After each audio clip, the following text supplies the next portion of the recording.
What is up, Retromaniacs? Welcome to the Retro Card Chat Podcast. My name is Mike, and I am from Mike's Retro Trading Cards.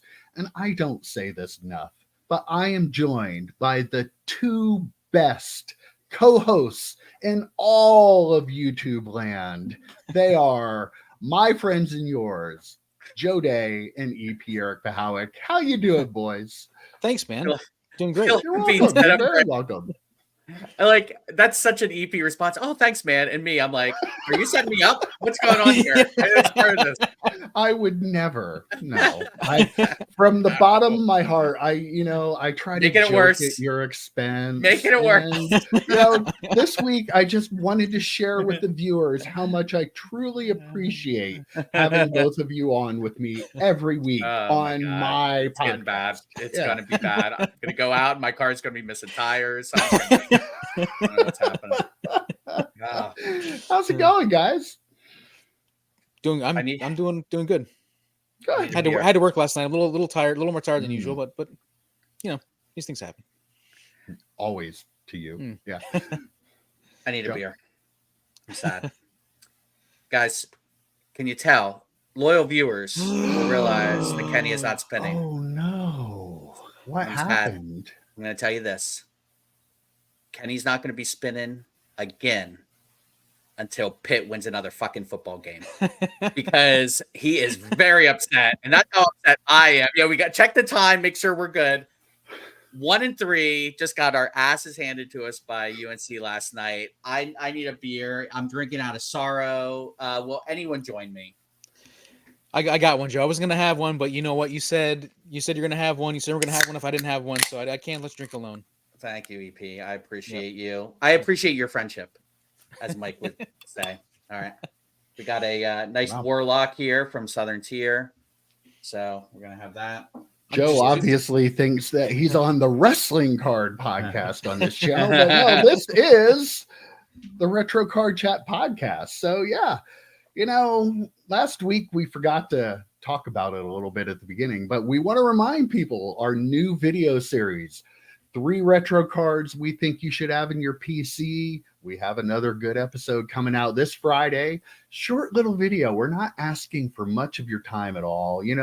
We always, every Monday, we take a lot of your time. Every Wednesday, we take a little bit more of your time. Friday, just make it quick and easy. We're going to be in, we're going to be out. Your mind's going to be blown. You're going to be happy.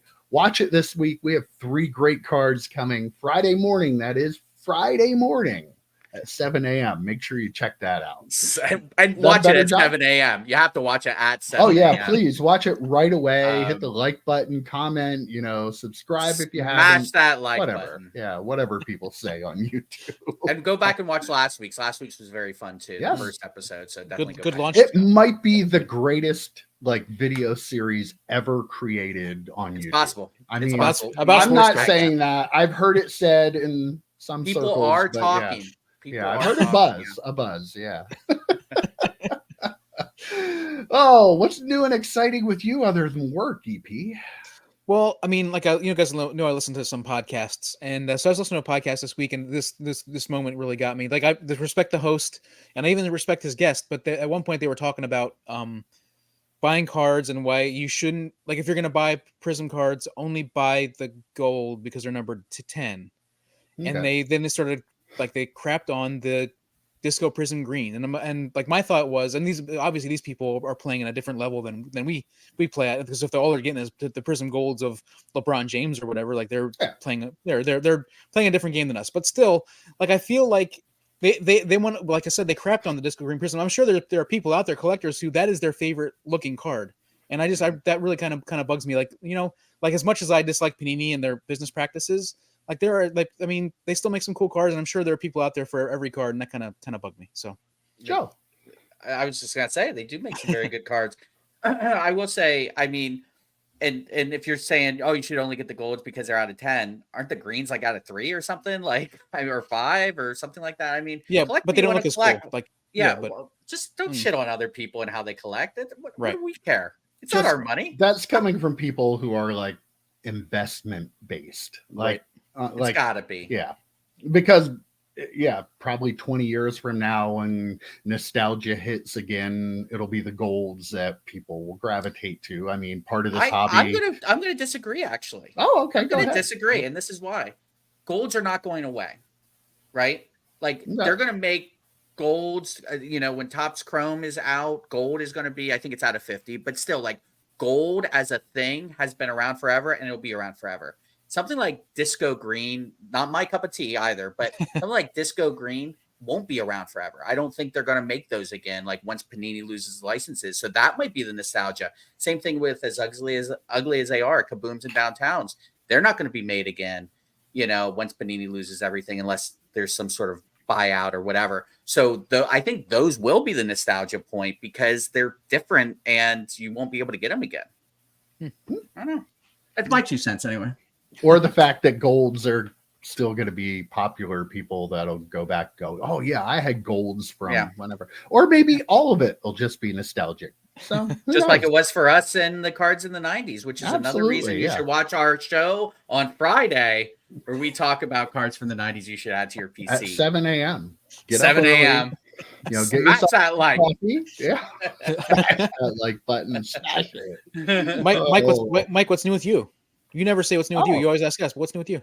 Well, I'm not sure if you guys have noticed yet, but over my shoulder here, I have some cards, packs of cards. I do stack sales. I talk about it all the time. People are sick of hearing about it, but I got this great idea that this weekend I was going to do a pack stack sale.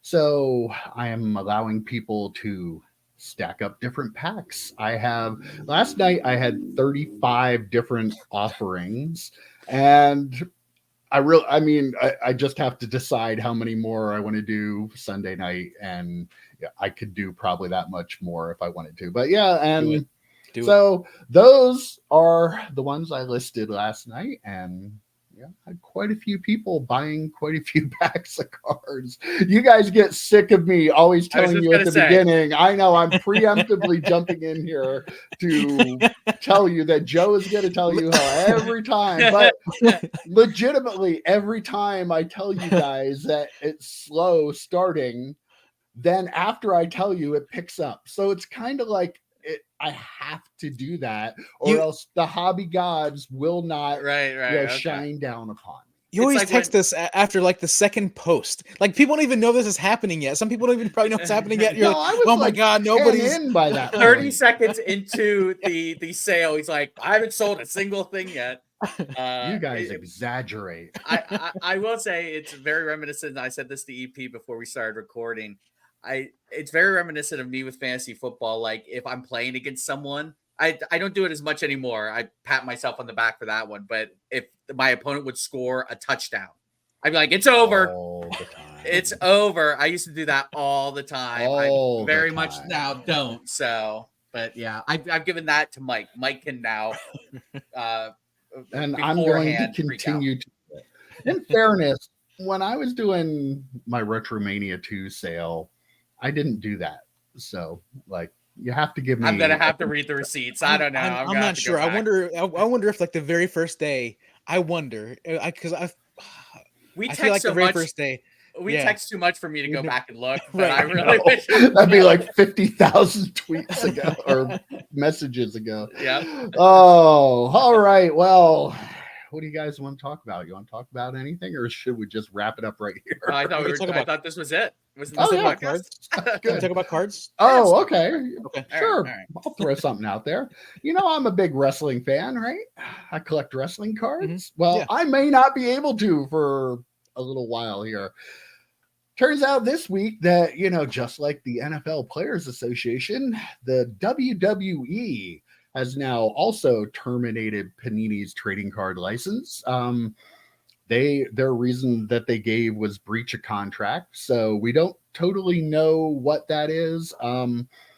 They, of course, Panini filed a lawsuit against WWE claiming that they don't have a right to do it. And then WWE filed for a temporary restraining order against Panini to force them to not be able to sell any cards like right away. That hearing, the first part of it was actually held this past Friday, and I think it'll continue Monday. That'll be the big one. The judge will determine whether or not that Panini can keep selling cards at all. Crazy. I guess the reasoning from Panini's side was they said that it was because WWE was claiming that they failed to produce digital trading cards and a trading card game. Panini's defense was that they did do that, and I guess technically they did, but like as far as a game goes, like they have not developed like what I would consider a trading card game. They have something out there. I don't even know what it's called, but where's like Monopoly? Where's WWE Monopoly? How is that not already in the works? But like, there's no WWE Raw deal or something like that. So I don't know. I mean, Panini's side, we got to hear everything that WWE is doing is currently under seal. So we don't know any of their arguments. So just like I said with the NFLPA thing, keep in mind any news you hear about it, you're only getting what people are deducing from Panini's side. I'm not saying that their side's wrong, their side won't win, but when you only hear their argument from their high-paid lawyers, as Paul Lesko has said, if you don't think they're going to win, then their lawyers are pretty bad for what they're being paid. Right. So, yeah, no idea where this is going to go, but like, what are your reactions to yet another license being dropped? So we talked about this with the NFLPA stuff, and the thing that shocked me that I said back then was I thought another shoe was going to drop pretty quickly. I thought either the NFL proper or the NBA PA would come out and say, we're done too, and do the same thing. I'm going to come out and I'm going to double down and make another bold prediction that another shoe is going to drop. WWE and UFC just merged, right? It's what is it, TKO now or something like that? TKO Holdings. Yeah. TKO Holdings. I would not be surprised if the next shoe to drop is UFC dropping Panini as well. I would have a hard time believing that two major portions of this company aren't discussing things like that. Panini UFC stuff is pretty popular. It's pretty big, but maybe that's because that's just what people are currently used to.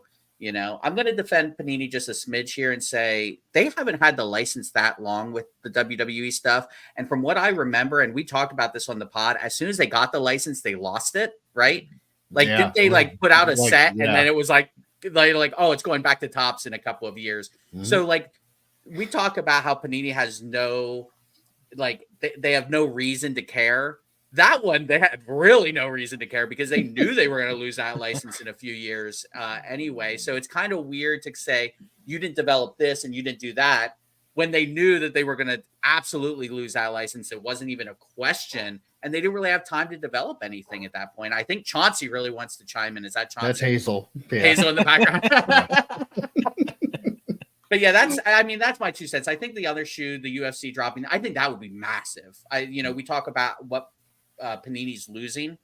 I think losing UFC would be massive for them, and I really don't even know what the contract situation is with that. But we're kind of under the understanding now contracts don't mean crap, right? Yeah. What do contracts actually mean? I had read somewhere, and I don't know if it's true, that the UFC deal was supposedly up soon. So maybe, I don't know. Like I feel like though maybe that might not be accurate because I feel like maybe Fanatics would have already announced they had the license. Right. So exactly. Take that with a grain of salt. Don't quote me on it. But EP, what do you think? I mean, we figured out why Panini's pumping out all these products, flawless, all that sort of stuff. They're legal. Their budget for legal fees, they're way over budget. Like they need to find some cash, right?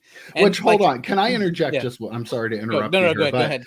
But isn't it funny that in the antitrust lawsuit, though, they were claiming that Fanatics was like taking away the production lines for the cards.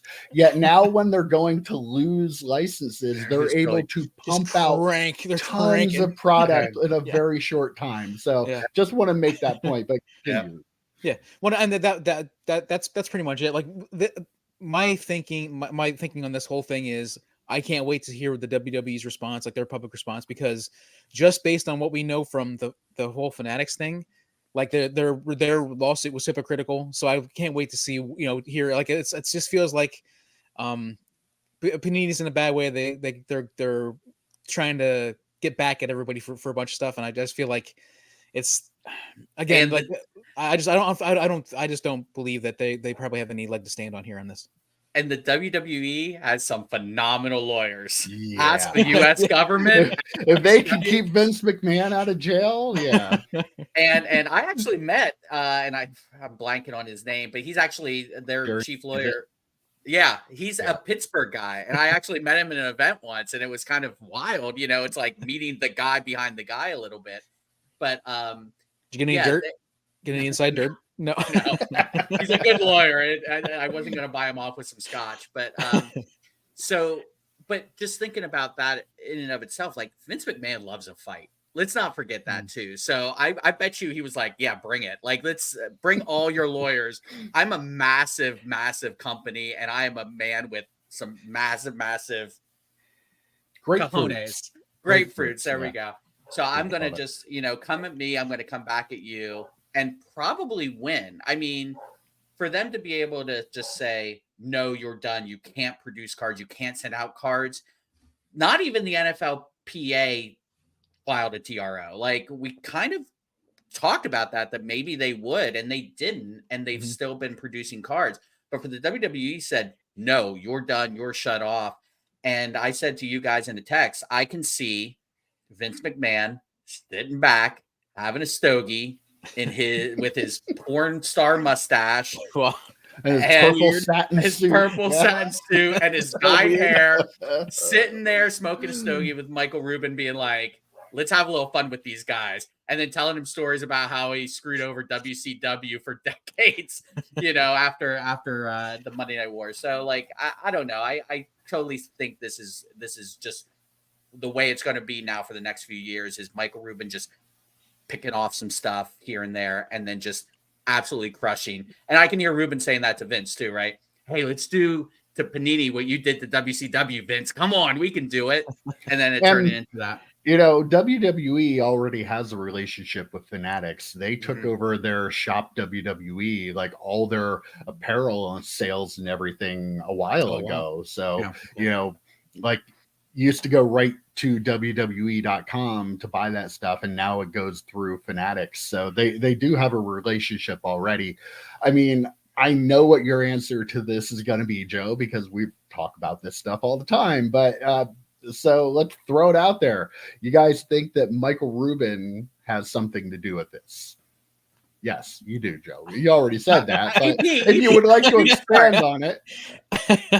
All right. What does Michael Rubin himself? I don't think Michael Rubin himself necessarily does, but I mean, Fanatics. There's definitely. I don't think Fanatics and Michael Rubin pushed WWE to do this. Brian Gray thinks they did. Well, but I mean, he knows everything, right? I think that every company probably sees the writing on the wall with the Fanatics and with what happened with the NFL, and if they can find a way to do the thing, they're going to do the thing and get it taken care of now. I don't think it takes Michael Rubin walking into WWE's office and saying, "Hey, I need to talk to Vince." I think it's just happening because of the NFL. And again, like I point this out, the new deals are going to be more beneficial to these companies that are licensing their IP than the deals they had with Panini. So, like, whether it's right, wrong, or whatever, like, we're a corporate country here. Like, if a big corporation goes, you know what, we're going to make a lot more money with that company, let's find a way to get out of this deal. Like, it may not be Michael Rubin himself, but it might just be old corporate greed. And I apologize for Hazel. Continue to bark in the background. I have no idea what's going on down there, but she wants to be part of the pod, man. She does. She's giving her thoughts. She's a big Panini fan, and she's really upset by this. But yeah, I mean, it could just be corporate greed that they're like, let's find a way to get out of this and just do it right now. But yeah, I mean, Panini has been great for the wrestling card market. Like, they've put out some good products, do they have flaws? Yeah, just like the other stuff, but like, you know, Every company. they've taken wrestling cards into a new era, and like they produce different kind of cards, a lot more of them, unfortunately, but different kinds of stuff. Like, so, you know, it's not all bad. They did do a good job, but the question I have for you guys is, you have a $25 million judgment that you had to pay out to Wildcard because you completely stole one of their card ideas. You now have a lawsuit going on against Fanatics. You have a lawsuit or an arbitration hearing against the NFLPA. You now have another lawsuit going on against WWE. You have a $20 billion company in TKO, a $30 billion company in Fanatics, and I don't even know what you would value the NFLPA at, but they have all the money in the world. Like, all the money. I've talked about this. They're done with the licenses in another 3 years. They're done. They don't have them. Why? Like, why would you spend all this money fighting against ginormous corporations that have way more money than you do, that will just string it along until you don't have any more money to do it? Like, what is the point? They have to throw in the towel at some point. Like, none of this is going to end up going through the court system, right? It's just, they're going to finally go, okay, what will you give us? And we've got to get out of this. It's a real David versus Goliath story if David was also a douchebag, right? Like, there you go. Like, no one, like, but as only Joe Day could put it. Right? Everybody loved it and rooted for David, right, against Goliath. But then what would happen if David also was terrible? Like, that's kind of what we're at right now. Oh, I don't know who to pick. Corporate greed, or you know. I want to answer your last question first, Mike, and then get to this one. So to expand on the thing, I would actually be very, very upset as someone who, and we've mythicized Michael Rubin on this pod and how great he is and how phenomenal and what a great businessman. He's $11 billion, his personal net worth, and all this stuff. Wearing a cape, right? If he wasn't pulling some strings behind the scenes with some of this stuff, I actually lose respect for him. Like, we're talking about what this great businessman is and how awesome he is, and we wax poetic about him all the time. If he doesn't have a room at Fanatics headquarters of just people coming up with ideas of how to take away licenses from other companies, I am disappointed in Michael Rubin as a businessman. I mean, for what that's. Sorry, Michael, if you're watching, whatever that's worth. Yeah, don't offend him. Right. Are you wearing your top shirt? Sponsorship. Mike, hold on. What shirt? What shirt are you wearing? There we go, Michael. See, we're good. We're good, bro. Now to answer the last question. Yeah, I mean, I think we talked about this the first time the NFLPA lawsuit came up. Just sell the stuff. Just sell the licenses. You could make a good amount of money. They're gonna run out of money. They are. And you're gonna lose them anyway. Yeah, Why are you fighting so hard for something that is already gone? It's like begging your wife to come back after she divorced you and moved to Hawaii with her new lover. Like, right? Just let it go. And the new husband is like, I'll pay you for you to go away. Like, just let him pay you. Like, what are you doing?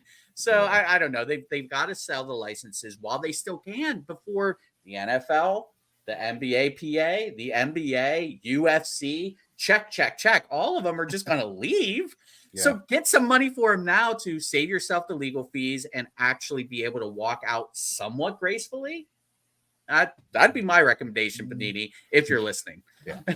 maybe there's like some corporate record book where you can, like, the Guinness record book of records for corporations, and they're trying to get to the most legal fees paid, something like that. Let's file all the frivolous fees. Ironically, I think WWE is number one right now.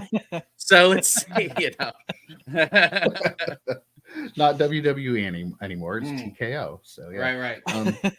Right.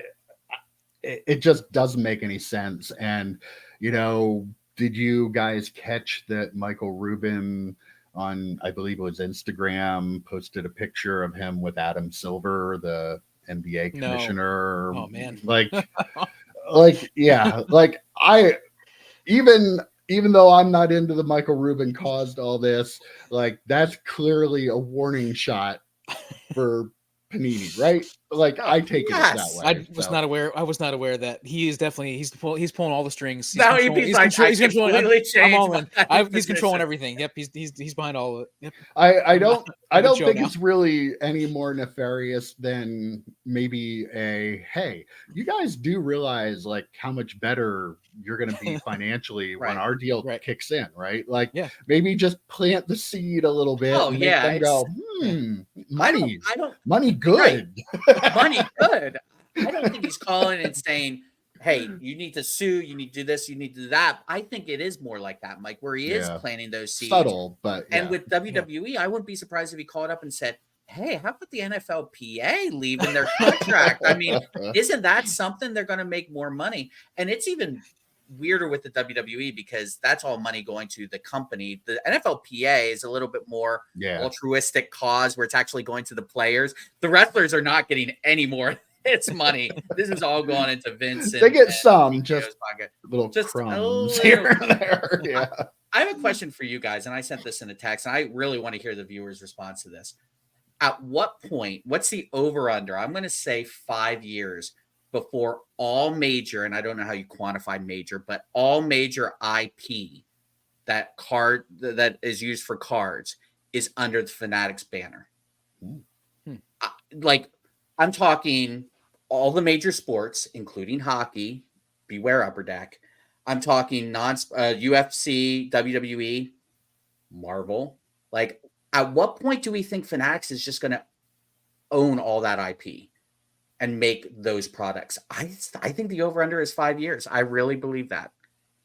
What do you think? Is it even something that could happen, would happen? And if it does, when would it happen? It definitely could happen. Like with all the monopoly talk and the antitrust talk, like maybe something like hockey is like, well, you know what? That market really isn't that big. We wouldn't make that much money from it.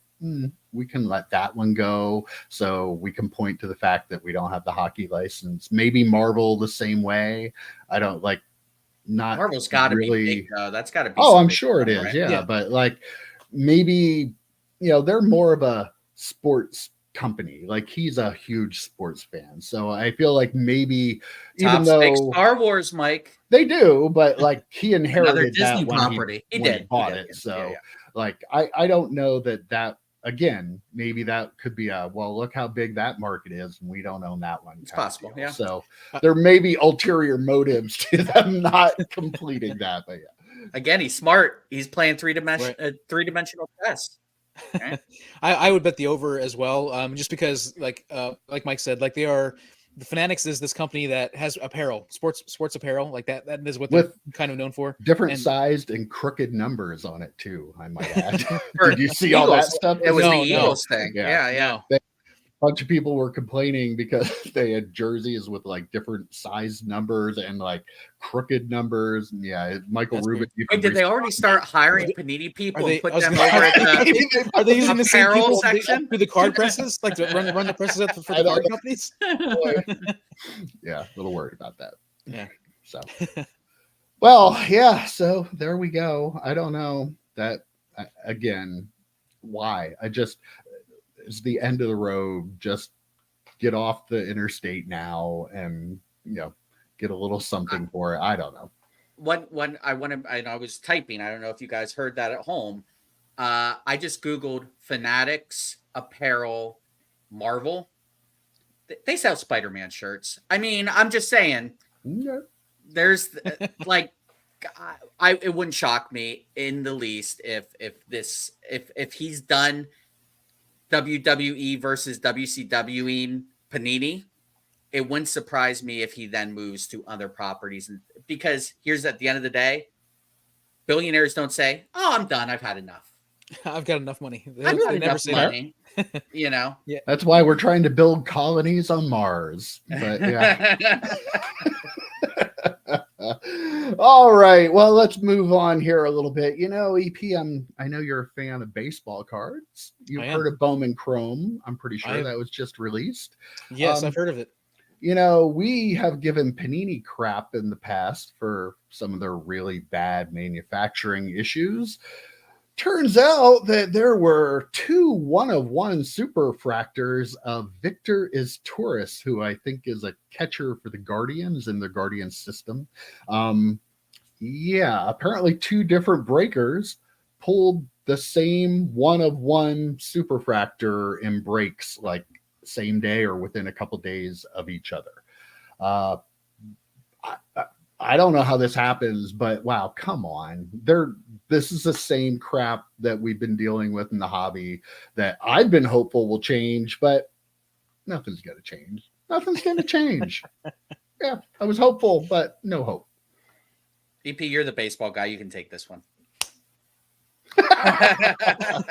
Like there's somebody at the Fanatics that was like, I cannot, like they're I'm hoping maybe I can't say there is. I'm hoping that in this instance, because they're owned by this company and they got Michael Rubin, and I wouldn't say bringing down people's necks, but I mean, I think the expectations are probably going to be a little bit higher. So I'm hoping that somebody somewhere at least got told, hey, how the heck did this happen? You know what I mean? How does it happen? Like, you work in the newspaper industry, which I know isn't cards, we don't print one-on-ones. Yeah, but you deal with printing. Like how would an article end up in 2 different pages of the paper? That's a good analogy there. Okay. So here's what I can picture happening. So you have a sheet of cards. Probably all the one-on-ones are printed. I wouldn't even know how it works, because like you would, like when you're printing. Did somebody screw up like in the layout that they put 2 of that card on the page to be printed, or do they print 2 of every card? Like, I don't know, but yeah, well, like everything's automated and everything's on the computer now, so you move stuff wherever you need it to be. So I could see where somebody copied and pasted and then didn't replace the image with the new images. So that could happen where it ends up on a sheet where you have 2 of them. It's like screwing up an eBay listing. Yeah, right. Yes, right. Okay. I've done that. I've done it. I've done it too. Yeah. Yeah. So really, no big deal. We've all copied and pasted. I mean, we're not a $30 billion company on eBay, though, right? Yeah. No, Mike, that's actually, I didn't think of that, and I hadn't seen anyone else say that. That's actually a really good point, that if they did accidentally not correctly copy and paste the image or whatever, that's the plausible reason if nothing else comes out, right? Like if on the layout guy, right? Because if another one-on-one is not a true one-on-one, then it's not that. It's cards that are being double printed, and maybe they're cards that are replacement cards, and they're being I was going to say that. Packs. Yeah. Mm-hmm. So it's got to be one or the other. Like it's either a random thing where they forgot to copy and paste, or they made 2 copies. I will say, we gave about a year ago at this point, we gave Fanatics a pass on forgetting to put the rookies in to, was it Topps Chrome? Mm-hmm. We gave them a pass. Did we give them a pass? I don't remember that, EP. No, I even did. I said this was probably in the works before Fanatics took over this set and everything. It's more of a Topps. We gave Fanatics. Okay, Fanatics. We didn't give Topps a pass, right? Okay. But at this point, a year later, this is a Fanatics problem. Mm-hmm. Like, absolutely. If you're going to take cards seriously, which we hope they do, and Ruben has said he is, this kind of stuff can't happen, especially on the backs of people saying, oh, there's a one-on-one shield that's not a one-on-one. And, the Lamar Jackson, I think it was multiple one-on-ones that came out of 2018 National Treasures. I mean, we all had fun with Panini. Mm-hmm. We got to take this pretty seriously, because, again, absolutely, yeah, Topps and Fanatics are the show for the next 20 years. So they got to clean this stuff up, and we can't keep blaming the previous administration for the stuff they did. We have to start standing on our own merits a little bit. And the one thing, like the Topps has added more one-of-ones to a lot of their products, but I still feel like the Superfractor is kind of on a pedestal as far as one-of-ones go, because it is like the one of the Superfractor. There is only one of those. There might be a one-of-one that's like a black border, whatever, but like the Superfractor has had this special place where we've rip on Panini for having 27 Joe Burrow 101s in a product. But the superfractor has always Only been 27? just the one well, probably more, that one superfractor. And that's that. So this one actually feels a little worse, as much as I think it could be copy paste or whatever, or they put extras, like all that stuff. This one does feel worse because, and at least for me, when I think of the top superfractor in any product, that is the 1 of 1 in that product, and it's got it's kind of a special thing. And at the end of the day, Joe has brought this up numerous times. I don't think in episode 1, but in other episodes of the podcast. The big problem is, no matter who Michael Rubin is and who Fanatics are, if you keep employing the same people that have been in this industry forever in all these jobs, you're going to get the same result. Like if you pour the ingredients into the bowl and mix it up, no matter how many times you do it, still going to come out the same when you pull it out of the oven, right? Wait. I want to use a better analogy than that, Mike, and it's one I'm stealing from you from back in the card shop days during fantasy football. No. Yeah, it's like, okay. I know where you're going with this. If you take one pile of shit and another pile of shit and mix it up and then split it up, it's still 2 piles of shit, right? That was one of my favorite fantasy. That might be the best analogy I've ever come up with in my life. Yes, I appreciate you for bringing that up. But yeah, I mean, you bought Topps, but they're still all the same employees that were there bringing before. Panini people over, and now you're bringing the Panini people who were doing all the Panini stuff. Like Michael Rubin. Let's be real. He doesn't know much about the card industry. So he's not going in and going, okay, no, instead of doing this, do this. No, well, make sure you do this when you copy and paste to make sure and have this person. He's not micromanaging. So the same people are doing it. And you're right. You take the one pile of shit and the other pile of shit, mix it all together. You still have 2 piles of shit. So yeah. And I want a middle ground between him and Nat Turner, right? Like, Nat Turner seems like someone who probably does micromanage a little bit over people's shoulders while they're grading, especially his cards. But he's very knowledgeable about cards. He knows a lot of. He's a collector. More knowledgeable than Michael Rubin is about our hobby. I want a little bit of Nat Turner and Michael Rubin if he's going to be the card czar. He's going to be the guy with cards. He needs to be a little bit better about it and knowing the process. And you're right, Mike. I mean, at the end of the day, we talk about this all the time, like what we let companies get away with in this hobby, because we'll keep buying the cards because we're like crack addicts, right? So we're going to keep buying these cards. You have the itch. You need to scratch it, baby, right? So we're going to let all this stuff pass, but that's the problem. And that's why the people at Topps are probably saying, and the people they brought from Panini are probably saying, oh, don't worry about it. No one will care in a month. People will forget about this in a month, and they'll keep buying our products. So let's not make a big deal about it. And apparently Rubin came out full-throatedly apologetic about the jersey situation and the T-shirt situation. Like he just murdered someone's baby. Like, he was very, very like, oh my God, I'm so sorry we did this. We need that for cards. We need him to come out and say, this shouldn't happen, and it won't happen again, and it never happens. We're going to look into it. We'll look into it. Right. That's all you ever get out of them.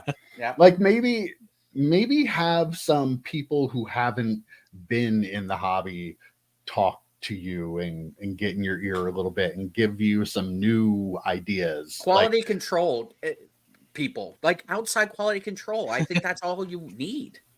You know?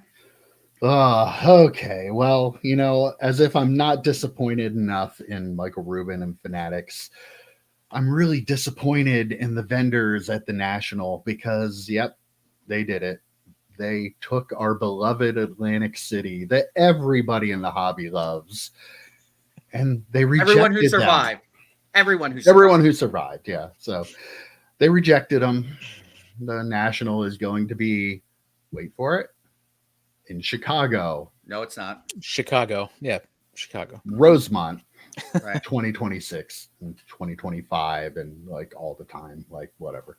So yeah, we're not going to Atlantic City for another National in 2026. I need to sip a little bit of my beer before I rant because I got something to say. Okay. I'm good with all right.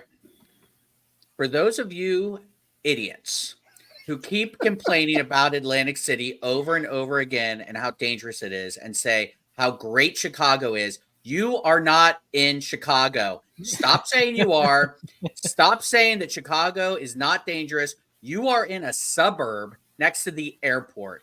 If you took the Atlantic City and put it into a rich suburb in New Jersey, you all would be saying Atlantic City is so safe. I had no problems in Atlantic City. You are not in Chicago, you bunch of morons. I am so incensed by this because we had such a good time.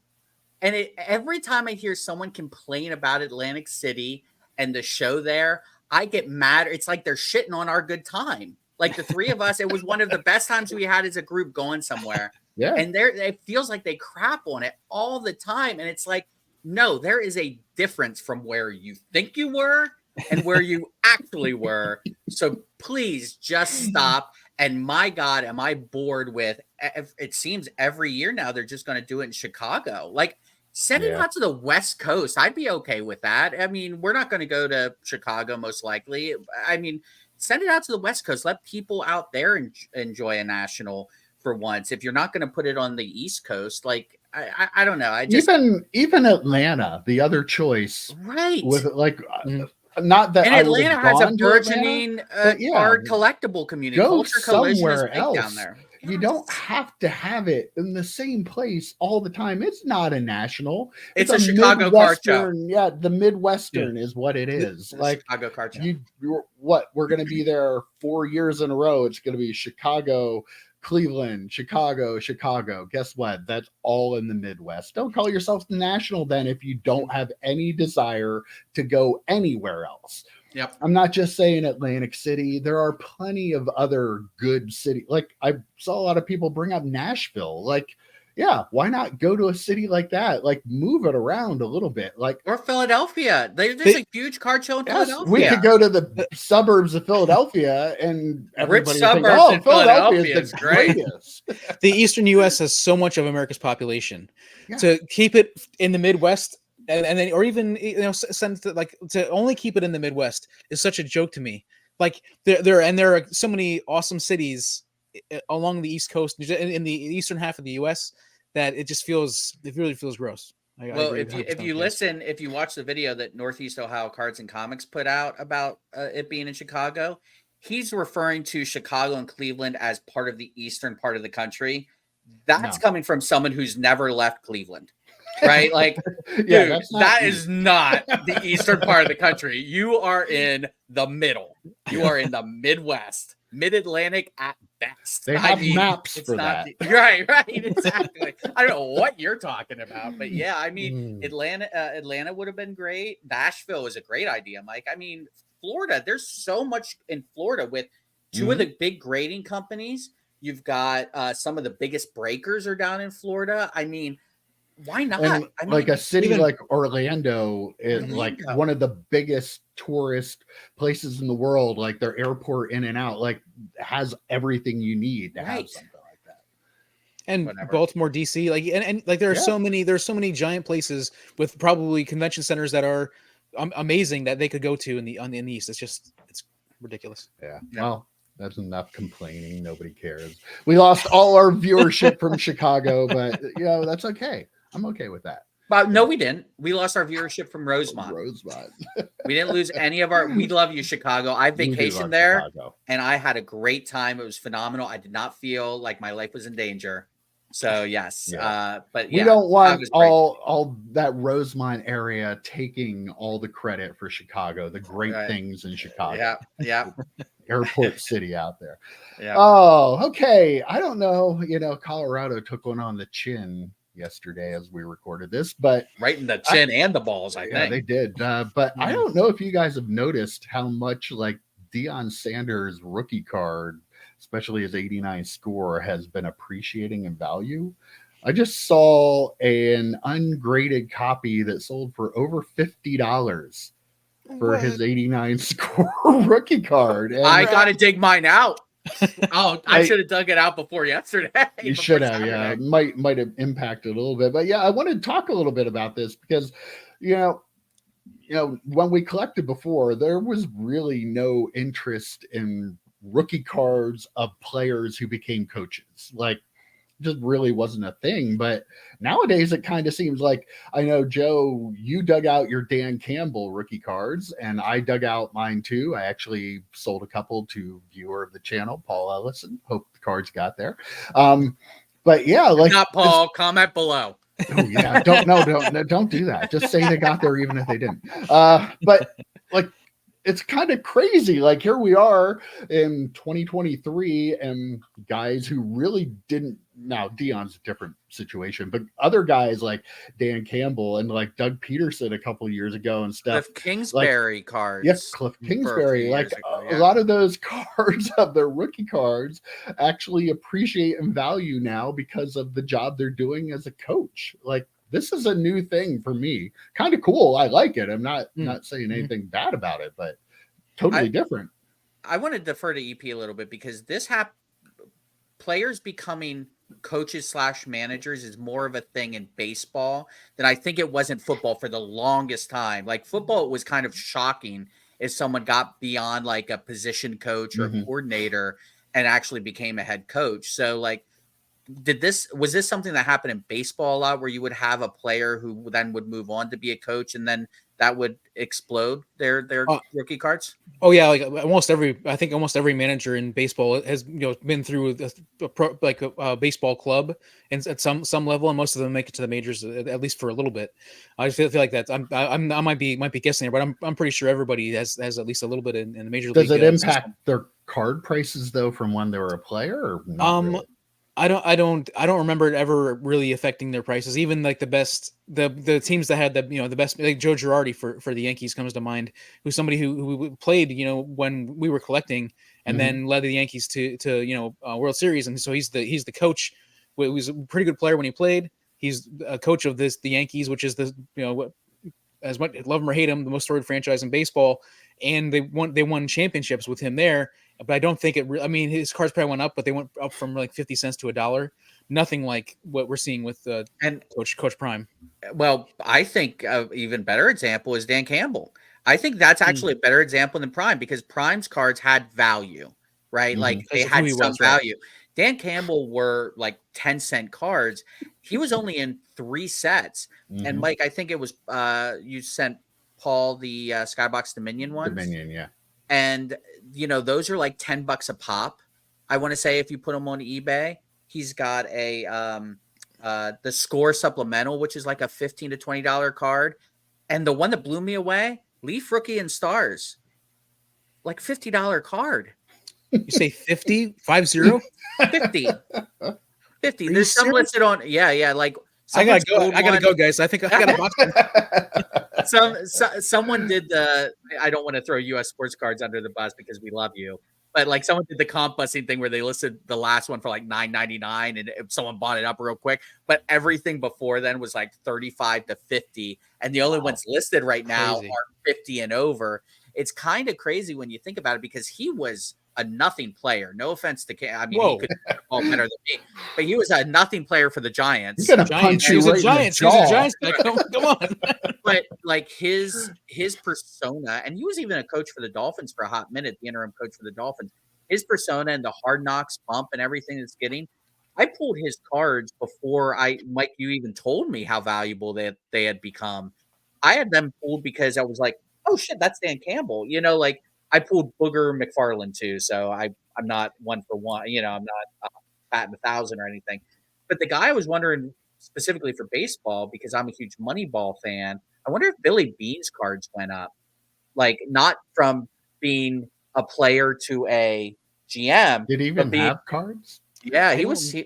I would assume he was like a top 10 pick. Yeah, but he was a first round pick, but that was before they had Bowman, and he didn't make it. Bowman stuff. Yeah, right. He didn't. I don't think he made it to the pros. Yeah. Now I'm gonna look while you're talking, but him as Brad Pitt is probably what would have made his cards do a bump instead of his actual ability as a GM. It's an interesting thing how different reasons make cards valuable, and I think that's a good way to look at it. Yeah, but even still, I think even in that case, they probably went up $1. Like it's like I think the card industry is like so different now compared to what it was then. I think that plays a big part in it. Where like people like there are people, the people that are going to buy that card for $35-$50 are buying it because they think they can get it graded and sell it for 150 or along those lines. So I think they're looking at it as this is the card industry now, and I can make money off of this is probably what a lot of people are thinking. 1987 tops. He has a 1987 1986 Fleer update as well. Yeah. All right. If he's So in you guys have- 87 tops, everybody What are the- has one. Yeah, what are the prices, Joe? What are the prices now? They're low. They're really low. Like $1. You could get a $1.50. graded one for like under $10, it looks like. But yeah. Okay. Oh, well, I don't know if you guys have heard about this. I know, Joe, you told me you didn't, but Fanatics is going to pay influencers $7 per sign up that they get for Fanatics Live. You just have to click that banner that we don't have below here. Did we get a banner? No, we don't have one. I don't know if we're allowed to have one or not. But yeah, again, like I don't know. Better ways you could spend your money, maybe quality control. Yeah, instead of paying influencers to send people to Fanatics Live. But yeah, it's a thing. It's a thing. Is this more of a bone thrown to influencers than actually trying to get people to sign up? Is it more of like a hey, thanks for being I think with us? I think they're actually trying to get. I really feel that we live in a society now where Michael Rubin has talked going all the way back to episode 1 about influencers and like their role in the hobby and wanting to embrace that. So yeah, like we've seen cards of them. Now we're seeing this. So I personally don't think it's the best way to go about it, but they're going to do what they're going to do. They haven't listened to me yet. They're not going to. Comment. My bellwether of anything like this is I need to see if Dustin has done it on one of his videos yet. That's kind of how Dustin, we love you. I kid. It's in jest. But yeah, doesn't this feel like someone buying Twitter followers? Yeah, not that we know anyone who would do that. No, people don't do that. People don't do that. That'd be crazy. But like, it kind of feels that way. It's like we really want people to come over to our thing. We're going to send you $7 if you can convince them to do it, for each person to do it. I don't know. Fanatics Live is going to be huge. I mean, I was watching Leighton do Breaks of Flawless, and they were talking about how they were streaming both on YouTube and Fanatics Live, and you can go to their secondary channel and all this stuff. So yeah, I mean, that's going to be just the Michael Rubin effect, where he's just kind of taking over a platform and kind of making it his own. It feels like an odd amount too, right? $7 just seems like somebody like $5, that gets paid more money like, than they should figured that was the right number. There's a whiteboard. There's a whiteboard in some conference room. They're like, "What about $6.99? How do we feel about $10.50?" 7 feels like so much more. Feels though. like Yeah. a great number. Like honestly, though, that feels like a lot of money for somebody just to sign up. So you kind of tells you how much money they're going to be making off of this stuff is what it does.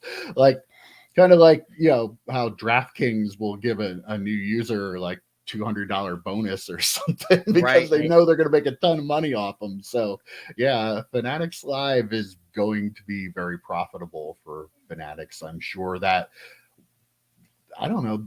Do you think it would be possible that they could make as much money doing that as selling the actual cards? You sell the cards, you make money off that, but then you break them. Those people that bought the cards from you are breaking them on your channel, and you're getting a percentage of that. And you're getting all this. Honestly, like everyone was kind of curious, and we poked some fun at it a little bit. I'm kind of thinking this is why they let Panini keep making products, right? Maybe. Like, because they more to break than just Fanatics more to break on Fanatics Live. If they're willing to pay people just to sign up, or pay influencers to get people to sign up, like a referral fee, I would be shocked if their thinking was, we can't take this high end Panini stuff like Flawless off the market. We need to break it on Fanatics Live. That, is it possible? That's definitely possible. Yeah. So who knows? I mean, so maybe the same thing might happen with WWE, where they I don't know what high-end sets WWE has from Panini. I know they have Immaculate. I don't think they have like a National Treasures or anything like that. So it might not be as valuable, but when you're talking flawless at $15-ish thousand a box, yeah, it wouldn't shock me if that might have played into it a little bit. How much of that did you buy? I only got a case, 2 boxes. Only one this year? Yeah, Oh. only one this year. I'll break it for the channel. Eagle Eye viewers, you can look for that. Yeah. Definitely. Yeah. I'm just disappointed. Like, I need to find out if we can get this referral thing, because like we could make $21 between the three of us. A solid $21. Like, right? yeah, we could actually say that, yeah, we make money being on YouTube. Yep, yeah. We could buy hoodies. We could finally buy hoodies, EP. Yes. We could buy a hoodie, maybe. A hoodie? No, probably not even with the $21. Maybe from Fanatics with the numbers all jacked up. We But could go down the Dollar General and get a T-shirt probably for $21. Maybe Salvation Army. I don't know. I went to Kohl's yesterday and got 70% off on jeans, and I got some nice jeans for like $25 a pair. I was living the good life. How many subscribers do we need to sign up for me to get that money back? Let's do the math. 3.5. Yeah. Well, we would have been most of the way there if we could get it on. I actually have the account though, so like I wouldn't count. We'd only have $14. So, oh man, not gonna work. Yeah. EP will Very split that amongst the disappointing. 2 of us. He doesn't get any of that. All right. All right, I'm going to wrap things up this week with a quick little thing here. Did you guys see that GemRate is working on a universal pop report? They're going to have all the companies included into it. So if you want to know how many 10s are out there, you can see how many like Gem Mint graded cards there are total between all the companies. So that way you give people a little better idea. I mean, GemRate does great stuff. I mean, we use their numbers every month when we talk about the grading numbers. Like, I think this is a pretty cool project that they're doing, and I think it'll be another useful tool for the hobby. Like, I don't personally look at pop reports that often, but like every now and then I do. Like if I'm looking to buy something, or especially if I'm selling something, to get an idea. So I think it's another great idea to have that extra little tool for the people that need it in the hobby. GemRate, whatever they get paid, they don't get paid enough. I don't know what they actually. I mean, they put out some great stuff. They probably make more than $21. They probably do, just a little bit more than $21. Yo, this is great. I'm curious on how it's going to be like broken down. Like if it's going to be broken down by number, or if it's going to be broken down by like title, right? So like because a BGS 10 pristine is technically better than a PSA 10, and then there's some 9.5s are Gem Plus, some 9.5s are Gem. So I'm curious on how they'll actually break that down, if it's like 10s, not 9.5, 9s, and so on. So that'll be interesting to see. But I mean, more information is good. The only thing that I'm really upset that no one, and it's impossible to do, is how many cards are in that pop report that aren't actually in that pop report anymore because of people cracking and resubmitting. That's the thing that I think skews the numbers a little bit. There's no way, no one can do anything about that, GemRates especially, but like, it would be nice to have that information. But yeah, it's a good tool, especially if you are trying to buy something or sell something that you want to make sure you couldn't just go and buy 1,000 other ones, of it. Is this actually a low pop card, or did SGC randomly grade 50 of them that I don't even know about, kind of thing?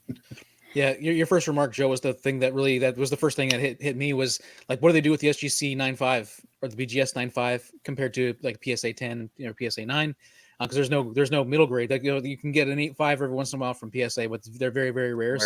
You wonder what they're gonna do with those middle grades from all the different, because HGA also does mid grades, right? They do the 0.5s, and Tag does as well. Yeah. So are they just doing the 4 major, Mike? Do you know that? They might be. I think so. Yeah. Yeah. And then the second thing that really hit me was, man, that's a lot of work.